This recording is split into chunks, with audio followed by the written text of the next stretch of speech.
या गणितामध्ये बघा, इथे गुणाकार आहे, इथे भागाकार आहे, वजाबाकी आहे, असे वेगवेगळे चिन्ह जरी आले तरी एक लक्षात येईल का जिथे जिथे वजाबाकीचं चिन्ह किंवा बेरजेचं चिन्ह येते ते वेगवेगळं करते. त्याच्यामुळे इथं वजाबाकीचं चिन्ह आलाय, मग हे वेगळं, हे एक पद, हे इकडचं वेगळं, हे दुसरं पद. बेरीज वजाबाकीचे चिन्ह पदांना वेगळं करतात. इथे पण तसंच, हे वेगळं आणि या वजाबाकीच्या चिन्हापासून इकडचं वेगळं. आपण चारी कंस स्वतंत्र सोडून घेऊ. याला आपण दुसऱ्या पद्धतीने लिहू शकतो. 91 गुणिला 2 हा भागीला 7 असे लिहितात. इथे वजा चिन्ह राहील आपलं. याला वेगळं लिहून घेऊ आपण. 15 गुणिला 4 हा भागीला 3 असेही लिहितात. आता याला जर सोडवलं तर 13 साती 91 बरोबर, आणि 13 दुनी 26. मग या पूर्ण याचं उत्तर आलंय आपलं 26. वजा याला जर सोडवतो म्हटलं तर 3 1 3, 3 5 15 आणि 5 गुणिला 4 5 चौक 20. मग इथे आहे आपली 26 वजा 20. मग उत्तर किती आलं? 26 मधले 20 गेले तर 6. म्हणजे या पूर्ण वरच्याचं उत्तर आलं आपलं 6. आता खालच्याचं उत्तर वेगळं पाहू. याला वेगळ्या पद्धतीने लिहिता येईल. 75 गुणिला 8, 75 गुणिला 8 हा भागीला 15 असे लिहिता येईल. याला सोडवतो म्हटलं तर 15 1 15, 15 किती 75, 15 5, 15 5 75. 5 गुणिला 8, 8 5 40. याचं उत्तर आलं 40. आणि हा एक शिल्लक आहे आपला 17 दुनी 34. चिन्ह कोणता इथं? हा, वजा 34. 40 रुपयातले 34 रुपये खर्च झाल्यावर किती उरले? याचे उत्तर 6 आलं. मग या खालच्याचे उत्तर, याचं उत्तर आहे 6/6 म्हणजेच 1. 6 1 6, 6 1 6. व अंश आणि छेद जेव्हा सारखे तेव्हा त्याचं उत्तर 1. तर आहे ना मजेशीर गणित? पुढचं गणित बघूया आपण.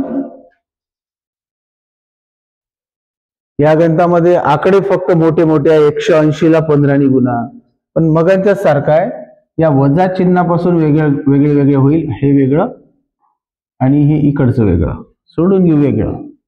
हा वेगळा गणित सोडू आणि याला वेगळं सोडू. तर 18 गुणिला 15, 180 चा अर्थ आपण सध्या 18 घेऊ. तर 18 गुणिला 10 केलं तर किती होईल? 180. आणि मग 18 गुणिले 5 केलं तर त्या 180च्या अर्ध 90. मग काय झालं? हे झालं 18 गुणिला 10 म्हणजे 1800. 180 गुणिला 10 म्हणजे, आणि 180 गुणिले 5 म्हणजे त्याच्या अर्धे 900. 1800 आणि 900 2700. मग हा पूर्ण जर सोडवला तर हा आला 2700. याला वेगळं सोडवलं तर 12 दुनी 24, 240. आता खाली या. 14 गुणिला 8, 14 8, नाही तर मग सरळ गुणाकार करा. 8 0 0, 8 चौक 32 चे 2, हातचे आले 3, 8 1 8, 8 आणि 3 11. मग त्यासाठी पाडापाठ पाहिजे. 14 8 112, 14 पंचे 70, 14 सकत 84, 14 7 पाडापाठ पाहिजे 14चा. आता इथे किती आलं? 55च्या डबल 110. सरळ सरळ बेरीज आहे. हे 10 रुपये, 10 रुपये 20 रुपये म्हणजे 30 आहे. हा 100 आणि हा 11, 1200. आणि वरच्यांचं काय? 2700 आणि 200, 2940. नाही, वजा बाकी आहे. 80 मधले 40 गेले 60, आणि 27 मधून आता इथं 3 काढा 24. 2460 आणि छेद आहे 1230. लक्षात येते काही? डबलच आहे. 30च्या डबल 60 आहे आणि 12च्या डबल 24 आहे, म्हणून 1230 एक 1230, 1230 दुनी 2460.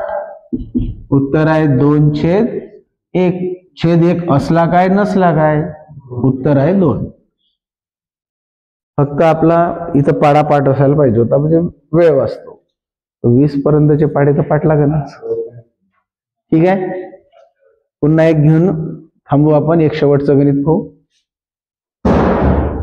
आता हे बघा, मोठं जरी असलं तरी गणिताचा प्रकार तोच आहे. आपण काय करणार, या अधिकच्या चिन्हापासून वजाच्या चिन्हापासून वेगळं वेगळं करणार. मग हा झाला एक कंस, हे दुसरं पद झालं, या वजा चिन्हापासून इकडे तिसरं पद झालं. अलग अलग 3 सोडून घेऊ. इथे पण अधिकचं चिन्ह आहे, मग याला वेगळं सोडवा आणि याला वेगळं सोडवा, करता येईल. मग 145 गुणिला 7 भागीला 29 आपल्याला असंही लिहिता येते. 29ला सध्याचे 30 समजा, 30 पंच 150 होते, मग 29 पंच 145 होते. मग हे 29 एक 29, 29 पाच 145, 7 पाच, मग हा युनिट झाला 35. किती झाला? 35. याला वेगळं सोडवता येईल. 112 याला गुणिला 5 भागीला 14 इथे घेता येईल. 14च्या पाड्यात 112 आहे, 14 आठी 14 एक 14, 14 8 112, 8 पंच, मग याचं उत्तर आलंय आपलं 40. इथे मधात चिन्ह अधिक होतं, इथं अधिक चिन्ह राहील. त्याला वेगळं सोडवा. 78 याला गुणिला 5 आणि 13 किती 78, 13 5 65, 13 सकम 78. हे झाले 6, 6 पंच वजा चिन्ह आहे, वजा 30. 35 आहेत, 40 आहेत, 30 द्यायचे आहे. 35 मधून हे 30 काढले, तिथे 5 आहे, आणि हे 40 आणि 5 45. वरचं उत्तर आलं आपलं अंशामधलं 45. छेद मध्ये काय होईल? 3 गुणला 3 3 त्रिक, इथं राहील आपले 9. चिन्ह आहे आपल्यापाशी अधिक. याला वेगळ्या पद्धतीने मांडता येते. 3 हा मांडला 3, 3 भागीला 3 आणि गुणिला 6. हे 3 3 कॅन्सल केलं, इथं राहिलं 6.